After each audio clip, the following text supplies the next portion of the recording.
Finding your identity during your teenage years can be challenging at the best of times, but it's especially hard for young transgender people working out their sexual identity in the face of bullying and discrimination. New referrals at Australia's only clinic for young transgender people have risen from 1 in 2003 to 60 so far this year, and it's struggling to cope with the rise in demand. Now, a group of young people are taking part in a program to help out others in their battle to be treated as normal. Monique Shafter has this report.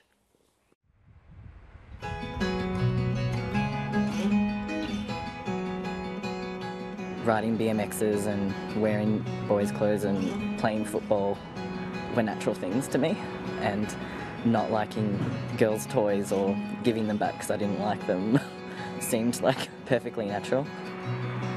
Growing up, Cannon always liked boys' stuff, but he was born biologically female and felt pressured to fit in.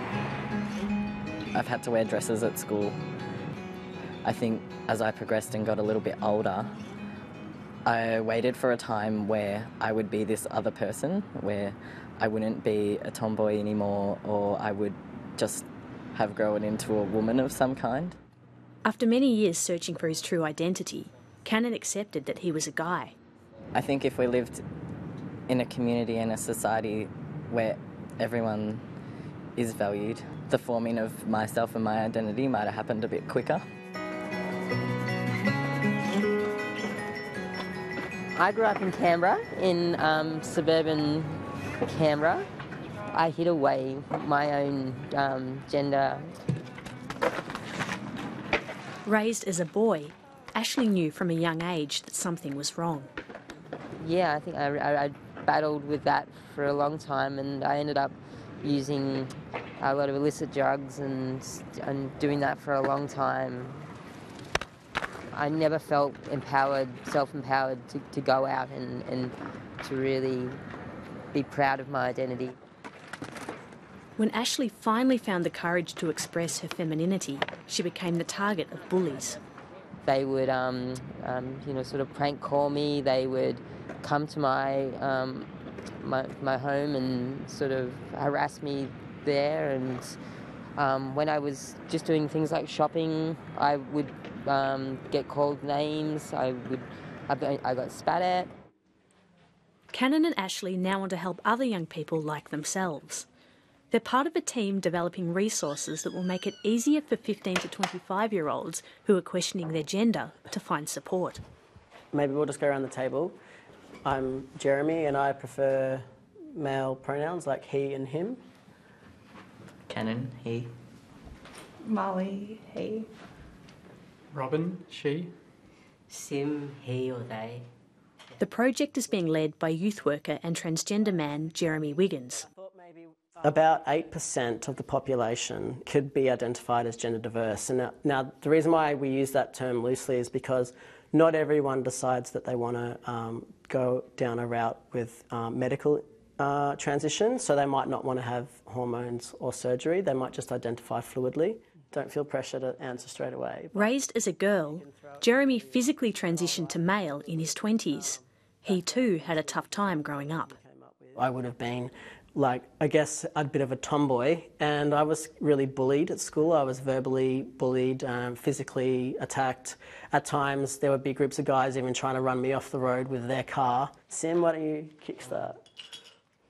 Young people that are transgender diverse are 125 times more likely to attempt suicide than non-trans people. So that's a really alarming statistic. Victorian Minister for Health, David Davis, recognises something needs to be done. Poorer mental health and well-being is caused by stigma, bullying, rejection by family and friends, and difficulties associated with transitioning.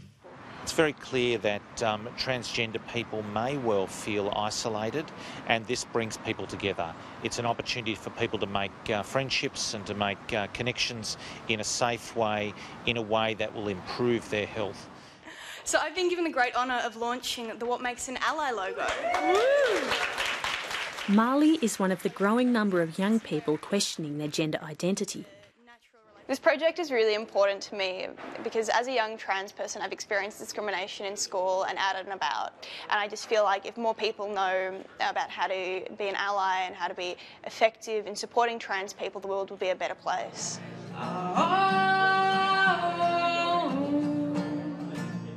Marley, who identifies as a he, was fortunate to have the support of his family from a young age. I'm doing my final year of high school, so that's a pretty fun time. There wasn't a lot of knowledge around gender diversity when I first started coming out. And when did you start coming out? I suppose officially maybe when I was 14. To my mum maybe when I was 12. My mum doesn't care what I am, whether I'm a boy, whether I'm a girl, whether I'm a donkey. She doesn't really mind, she just wants me to be happy. The diagnosis used to describe people born in the wrong body is gender dysphoria. Victoria has seen an increase in the number of children seeking treatment. Young transgender people under the age of 18 who wish to medically transition currently seek treatment through the Royal Children's Hospital.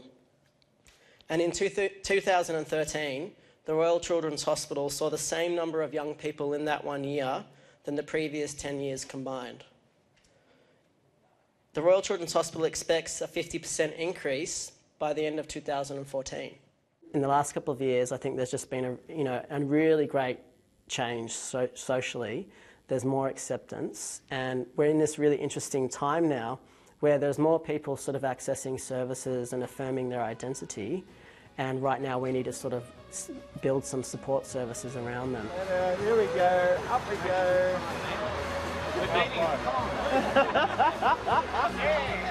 This project could literally save people's lives.